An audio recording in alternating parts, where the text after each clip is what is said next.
அமைச்சராக பொறுப்பேற்றதிலிருந்து பல்வேறு ஆய்வுக் கூட்டங்கள் இதெல்லாம் நடத்திட்டு இருக்கோம். இன்னைக்கு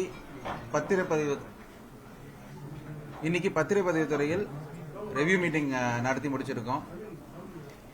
மாண்புமிகு வெற்றி தலைவர் அவர்கள் ஆட்சி பொறுப்பேற்றதிலிருந்து அவர் மக்களிடையே சென்று எதை கூறி வாக்குகளை பெற்றாரோ, இந்த அரசு மக்கள் எப்படி அமர்த்தினார்களோ, எதற்காக அமர்த்தினார்களோ, அந்த மேண்டேட்டில் ரொம்பவும் தீவிரமாக இருக்கிறார் முதல்வர் அவர்கள். ஒரு கிளீன் கவர்மெண்ட் கொடுக்கணும்னு சொல்லிட்டு எங்களை போன்ற அமைச்சர்களை எல்லாம் முதல்வர் அண்ணன் அவர்கள் வற்புறுத்தி கொண்டே இருக்கிறார். அதை இந்த துறையில் நான் செயல்படுத்துவதில் தீவிரமாக இருந்தேன். அதில் முறையில் சார் குமரகுருமன் சார் ஆகட்டும், ஐஜி சார் ஆகட்டும், இருவரும் எனக்கு ஒத்துழைப்பை கொடுத்து இந்த துறையில் சில மாற்றங்களை கொண்டு வருவதில் முனைப்புடன் செயல்பட்டு வருகிறோம். அதில் முதலாவதாக இந்த துறையில் லஞ்சம் என்ற வார்த்தைக்கு இடமில்லை என்பதை உறுதி செய்வதற்கு நாங்கள் கடந்த சில நாட்களாக எடுத்த முயற்சியில்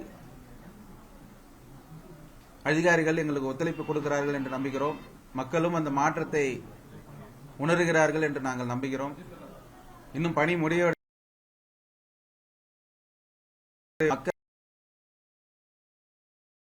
டாக்குமெண்ட் ரெஜிஸ்டர் பண்ணிட்டு வெளியே போற வரைக்கும் எந்தவித இன்னல்களும் இருக்கக்கூடாதுன்னு மாண்புமிகு முதல்வர் அவர்கள் முதல்வர் அவர்கள் தலைமையில் இந்த துறையின் ரெவ்யூ மீட்டிங் நேற்று ஒரு முதல்வர் தலைமையில் அவர்கள் நடந்து அவர் சொன்ன ஒரே விஷயம் இதேதான். அதை தான் நான் இப்ப சொன்னேன். மக்கள் இந்த ரெஜிஸ்ட்ரேஷன் டிபார்ட்மெண்ட்டை பொறுத்த வரைக்கும் ஆபீஸ்குள்ள வந்துட்டு வெளியே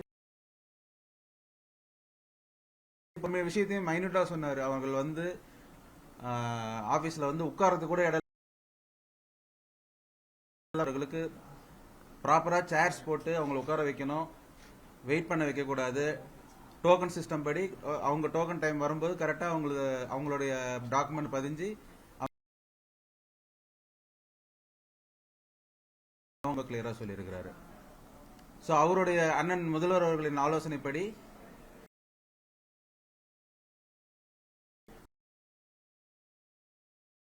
ரெஜிஸ்ட்ரேஷன் அந்த முறையில்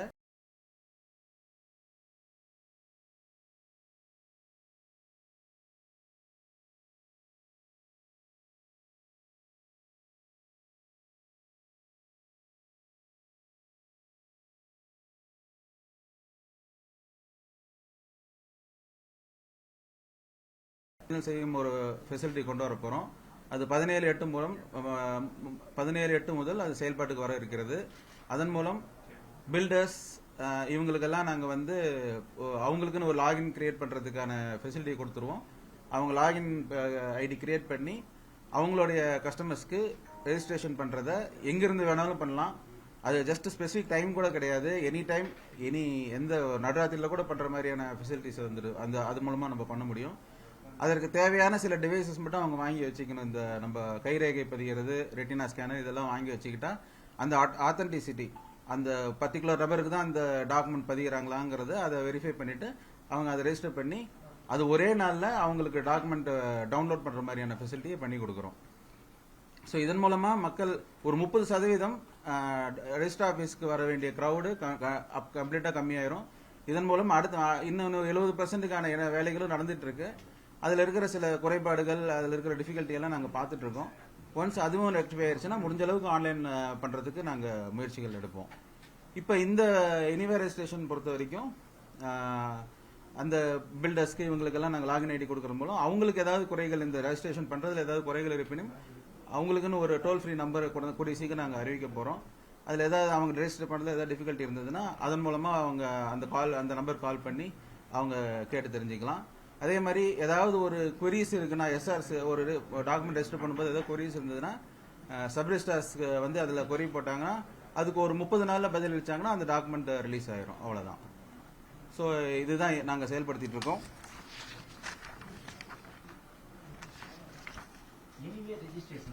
ஆமா, எனிவே ரெஜிஸ்ட்ரேஷன்.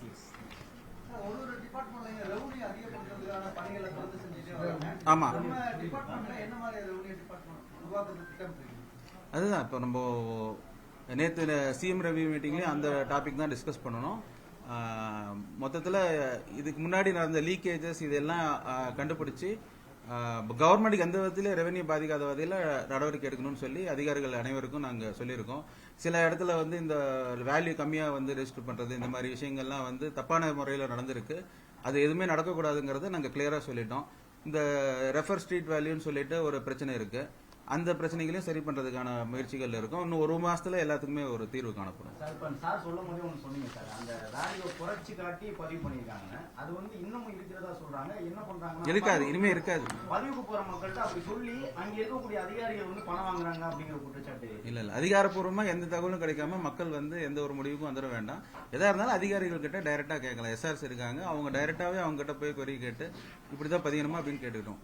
மற்றவங்க வந்து இந்த இடைத்தரகர்களோட வந்து வேலைகள் வந்து என்னைக்குமே வந்து இந்த அரசு வந்து அனுமதிக்காது, என்கரேஜும் பண்ணாது. ஸோ எதா இருந்தாலும் அரசு அதிகாரிகள் கிட்ட டைரக்டா கேட்க சொல்லலாம். சார் நிறைய பத்திரப்பதிவுத்துறை அலுவலகங்கள்ல திங்கட்கிழமை செவ்வாய்க்கிழமை மட்டும் நெட்வொர்க் ரொம்ப இஷ்யூவா இருக்கு. குறிப்பிட்ட ஏரியா வந்து மயிலம், அந்த சுற்றுப்பட்டு கிராமம், சில மாவட்டங்கள்லாம் இருக்கு. அதுவும் அது இந்த நெட்வொர்க் கனெக்டிவிட்டி சம்பந்தப்பட்ட விஷயமா இருக்கலாம். திங்கட்கிழமை மட்டுமே நிறைய இடத்துல இருக்கு. திங்கட்கிழமைன்னு இல்லை, அது முகூர்த்த நாள் இந்த மாதிரி விஷயம் டேட்ல சொன்னாங்க. அது நம்பர் ஒன் நெட் இன்டர்நெட் சம்பந்தப்பட்ட விஷயம். இன்னொன்று சர்வர்னால வர விஷயம். சர்வர் இஷ்யூஸை நாங்கள் அட்ரஸ் பண்ணிட்டோம். ஏற்கனவே 3-4 இடத்துல சர்வர்ஸ் போட்டு நாங்கள் வந்து அட்ரஸ் பண்ணிட்டு இருக்கோம். இன்னுமே அதிகப்படியான சர்வர்ஸ் போடுறதுக்கான முயற்சியும் எடுக்க போறோம். எடுக்கும்போது உங்களுக்கு அந்த சர்வர் சைடு இஷ்யூஸ் கிளாஸ் வரும். நெட்வொர்க் சம்பந்த இஷ்யூஸும் நாங்கள் அது இன்னும் வேற ஏதாவது பேண்ட்வித் இன்க்ரீஸ் பண்றது அது எல்லாமே இந்த ஐஎஸ்பிஸ் கூட பேசி நாங்கள் அதுக்கான ஒரு தீர்வு கொடுப்போம். அது மற்றபடி மக்கள் வந்து மாற்றத்தை உணர்றாங்கன்னு நாங்கள் ரொம்ப நம்புகிறோம். நான் பர்சனலாக வந்து இன்ஸ்பெக்ஷன் போனேன். மதுரை மாவட்டங்கள்லையும் காஞ்சிபுரம் மாவட்டத்திலையும் போய் பார்த்தேன். நான் பர்சனலாக போயிட்டு நீங்கள் ப்ரெஸ் எல்லாம் வந்து இங்கே கவரேஜ் எடுத்திருந்தாங்க. பர்சனலாக மக்கள்கிட்ட போயிட்டு யாராவது பணம் கேட்டாங்களா அப்படின்னு சொல்லி நானே ரெக்வஸ்ட் பண்ணி கேட்டேன். அந்த இடத்துல மக்கள் யாருமே என்கிட்ட ஒரு நேரடி புகாராக என்கிட்ட தெரிவிக்கல. அது பார்க்கும்போது எங்களுக்கே சந்தோஷமா இருந்தது. ஓகே, துறை வந்து நல்லபடியா செயல்பட்டு இருக்குன்னு நாங்க நம்புறோம். இன்னும் ஆனா இதனால வந்து நடவடிக்கை முடிஞ்சிருச்சான்னு கேட்டீங்கன்னா இல்ல, நடவடிக்கை தொடர்ந்து செயல்பட்டுக்கிட்டே இருக்கும். லஞ்சம்ங்கிற வார்த்தை இந்த துறையிலிருந்து ஒழிக்கப்பட வேண்டும் என்பதுதான் எங்களுடைய நோக்கமா இருக்கு. இந்த விஷயத்தை பொறுத்த வரைக்கும் பொதுமக்கள் நிறைய குற்றச்சாட்டு, பெரிய பெரிய பில்டர்ஸ் இன்னுமே உங்களுக்கு தெரியும், கடந்த காலங்களில் அந்த ஸ்கொயர் ஃபீட்டுக்கு அமௌண்ட் வாங்குறது, ஒரு குறிப்பிட்ட தொகையை வந்து வாங்குறது அப்படின்றது ஒரு நடைமுறை இருந்தது. தற்போது அந்த நடைமுறை இருக்கிறதா? அதை சரி செய்வதற்கு என்ன மாதிரியான விஷயம் நான் என்னுடைய நாலேஜுக்கு வரையும் இது வரல சார். வந்திருந்தா நாங்க அதை யார் அப்படி கேட்கறாங்களோ அந்த அதிகாரி மேல நடவடிக்கை எடுக்க நாங்க தயாரா இருக்கிறோம். அந்த மாதிரி எங்ககிட்ட எந்த மாதிரியான ஒரு புகார்களும் வரல. எந்த ஸ்டைலும் இந்த கவர்மெண்ட் ஃபாலோ பண்ணல. ஒரே ஒரு ஸ்டைல் மக்களுக்கான நல்லது மட்டும் தான் ஸ்டைல். அந்த ஸ்டைல் மட்டும் தான் நாங்க ஃபாலோ பண்ணிட்டு இருக்கோம். என்க்ரோச்மென்ட் டெமோலிஷன் ஒர்க் பண்ணிட்டு இருக்காங்க ரெவென்யூ டிபார்ட்மெண்ட். மீன்வைல் இப்போ என்னன்னா அந்த ஆக்கிரமிப்பு பகுதியில் இருக்கிறவங்களுக்கு எல்லாமே கூட அவங்க ஆவணங்கள் வச்சிருக்காங்க, பட்டா இருக்கு, எல்லாமே வச்சிருந்தாலுமே கூட அந்த ரெவென்யூ டிபார்ட்மெண்ட் அந்த என்க்ரோச்மெண்ட் அப்ரூவ் படுத்த வேலை பண்றாங்க. இது மாதிரி இருக்கக்கூடிய பகுதிகளை மீண்டும் மேப் பண்ண செய்யறதுக்கு வாய்ப்பு இருக்கா? அது மேப் செய்யப்பட்டு அவங்களுக்கான மறு குடியமர்வு வாய்ப்பு இருக்கா? அது கம்ப்ளீட்டா எங்க டிபார்ட்மெண்ட் சம்பந்தப்பட்ட பதிவுத்துறை அப்படிங்கறதால கேட்கணும். இல்ல அதுதான் சொல்றேன். அது வந்து ரெவென்யூ கார்பரேஷன் அந்த அவங்க சம்பந்தப்பட்ட வேலை. நம்ம வேலை வந்து ரெஜிஸ்ட்ரேஷன் பண்ணி கொடுக்கறது. எந்த தப்பான டாக்குமெண்ட்டும் ரெஜிஸ்டர் பண்ணிடக்கூடாதுங்கிறத எங்க சைட நாங்க பார்க்க முடியும். அதுக்கான வாய்ப்பு இருக்கா? அப்படி பண்ண டாக்குமெண்ட் கேன்சல் பண்றதுக்கு எங்களுக்கு அதிகாரம் கிடையாது. அது கோர்ட் மூலமா தான் போய் அதை கேன்சல் பண்ண முடியும். அது நேத்து அது பத்தியும் நேத்து ஒரு மீட்டிங் போட்டிருக்கோம். அது ஒரு கமிட்டி வந்து ஒரு ரிப்போர்ட் சப்மிட் பண்ணிருக்காங்க. அது குறித்து முதல்வரிடம் கேட்டு நாங்க முடிவு எடுத்து தான் அப்புறம் அதை மறுபடியும் அறிவிக்கிறோம். அது எப்படிங்கிறது மீண்டும் இன்னொரு அறிக்கை தேவைப்படுமா என்னங்கிறதெல்லாம் இன்னும் வருங்காலங்கள்ல தான் தெரியும்.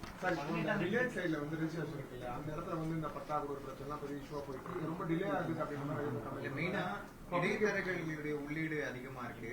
டைரக்டா அரசாங்க அதிகாரிகளை மக்கள் அணுகிறது தான் உங்களுடைய.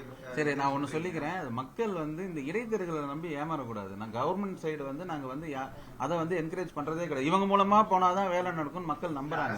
நான் இந்த நேரத்துல தெளிவா சொல்லிக்கிறேன். நீங்க பட்டா பத்தி கேட்டிருக்கீங்க. பட்டா வந்து இந்த டிபார்ட்மெண்ட் சம்பந்தப்பட்டது இல்ல. நாங்க ஒன்ஸ் ரெஜிஸ்டர் பண்ணிட்டா அது ரெவென்யூ டிபார்ட்மெண்ட் போயிடும். இப்ப சமீபத்துல ஒரு ட்ரை பார்ட்டி அக்ரிமெண்ட் போட்டிருக்கோம். IT department, registration department, revenue department. மாண்புமிகு ரெவென்யூ மினிஸ்டர் அண்ணன் செங்கோட்டையன் அவர்கள் வந்து அது ஒரு பிரஸ் மீட்ல குறிப்பிட்டிருக்கிறார். ஆட்டோமேட்டேஷன்ங்கிற முறையில தொழில்நுட்ப ரீதியா நாங்க இங்க ரெஜிஸ்ட்ரேஷன் பண்ணிட்டா இமீடியட்டா அந்த பட்டா மாறுதல் நேம் டிரான்ஸ்பர் ஆடுற மாதிரியான ஒரு சிஸ்டம் கொண்டு வந்துட்டோம். ஆல்மோஸ்ட் அது வந்து நடைமுறைக்கு வந்துருச்சு. சில கிளிச்சஸ் இருக்கு, சாஃப்ட்வேர்னாவே சில கிளிச்சஸ் இருக்கும், கொஞ்சம் கொஞ்சமா சரி பண்ணிட்டு இருக்கோம். வருங்காலங்களில் சரி பண்ணும்போது உங்களுக்கு ஒன்ஸ் ரெஜிஸ்டர் ஆனவனா டக்குன்னு பட்டா மாறுதல் அந்த நேம்ஸ் டிரான்ஸ்பர் எல்லாமே வந்து மக்களுக்கு எந்த வித இடையூறும் இல்லாமல், இதுக்கு முன்னாடிலாம் போய் இதுக்கு தனியா ஒரு ஆஃபீஸ் போனால் அதுக்கு தனியாக ஒரு ஆஃபீஸ் போற மாதிரி இருந்தது. அதெல்லாம் இல்லாம மொத்தமா இங்க ரெஜிஸ்டர் பண்ண உடனே பட்டா மாறுதல் ஆயிரும், அதை அவங்க டவுன்லோட் பண்ணிக்கிற மாதிரியான சிஸ்டம் கொண்டு வந்தாச்சு. சில வேகன்சிஸ் இருக்கு, நாங்க ஒர்க் அவுட் பண்ணிட்டு இருக்கோம். கூடிய சீக்கிரம் எல்லாமே அந்த வேகன்சினால சில வேலை தடைப்படுதான்னு கேட்டீங்களா, இல்ல. அதாவது பாத்தீங்கன்னா எங்க ஹெவியா வேலை ஆட்கள் தேவைப்படுது அங்கெல்லாம் வந்து ஆள் போட்டு நாங்க வேலை பண்ணிட்டு இருக்கோம். சில இடத்துல சில வேகன்சிஸ் இருக்கு, அதெல்லாம் நாங்க வருங்காலங்களில் ஃபுல் பண்ணிடுவோம். ஆல்ரெடி ஐஜி சார் வந்து கிட்டத்தட்ட 200 சில்ற போஸ்டிங்ஸ் வந்து டிரான்ஸ்ஃபர் பண்ணிட்டாரு. நிறைய தேவையான இடங்களுக்கு வந்து ஆட்களை போட்டு பண்ணியிருக்காரு. அதுல முக்கியமா சொல்லிக்கிறேன், எந்த டிரான்ஸ்ஃபர்லயும் முந்தைய ஆட்சிகள் செய்த தப்புகளை செய்யாமல் ஐஜி அவர்கள் மிக நேர்மையாக செய்திருக்காரு என்பதை இந்த பெருமையா சொல்லிக்கிறோம். நாங்க ரெவன்யூ அதான் இன்க்ரீஸ் பண்றதுக்கான வெளியில தான் போயிட்டு இருக்கோம். இலக்கு எவ்வளவு சொல்லுங்க? 31,000 crores. 31,000 crores. அது வந்து என்னங்க, நேற்று அவர்கிட்ட அப்ரூவல் வாங்கிட்டு தான் இப்ப நாங்க அதை அறிவிக்கிறோம்.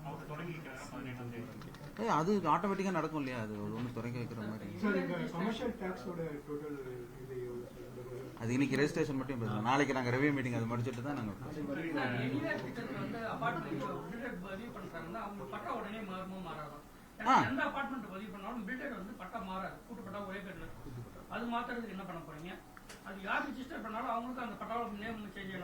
அந்த கூட்டுப்பட்டா தான் வரும். அதுக்கு என்ன வருமோ அதான் வரும். அது நாங்க ரெவன்யூ டிபார்ட்மெண்ட் பேசி நாங்க சொல்றோம்.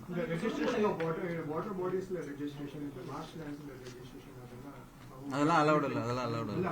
அப்ரூவ்டு பிளாட்ஸ் அண்ட் லேண்ட்ஸ்ல மட்டும் தான் ரெஜிஸ்ட்ரேஷன் பண்ணி கொடுப்போம். என்னங்க ஸ்டாஃப் சொல்ல, மக்களுக்கு சொன்னேன். ஸ்டாஃப்க்குலாம் சேர் இருக்கு.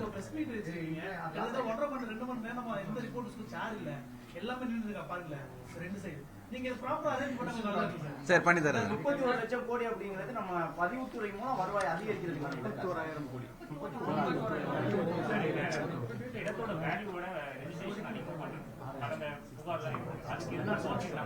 அதுதான் நாங்க எல்லாமே டைரக்ஷன்ஸ் கொடுத்துருவோம். இனி அந்த மாதிரி தப்பு நடக்க வாய்ப்பு இல்லாத மாதிரி டைரக்ஷன்ஸ் கொடுத்துருவோம். மக்கள் குறை தெரிவிப்பதற்கு ஒரு டோல் ஃப்ரீ நம்பர் கூடி சீக்கிரம் அறிவிக்க போறோம். அதுக்கு மறுபடியும் உங்களை கூப்பிடுறோம், நாங்க உங்க மூலமா தான் அறிவிப்போம்.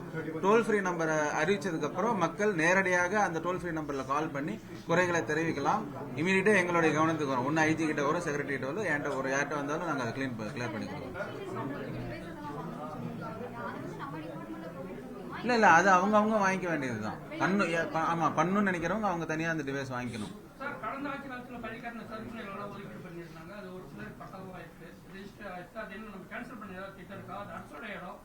அது என்னன்னு பாக்குறோங்க, ரிவ்யூ பண்ணிட்டு நாங்க சொல்றோம்.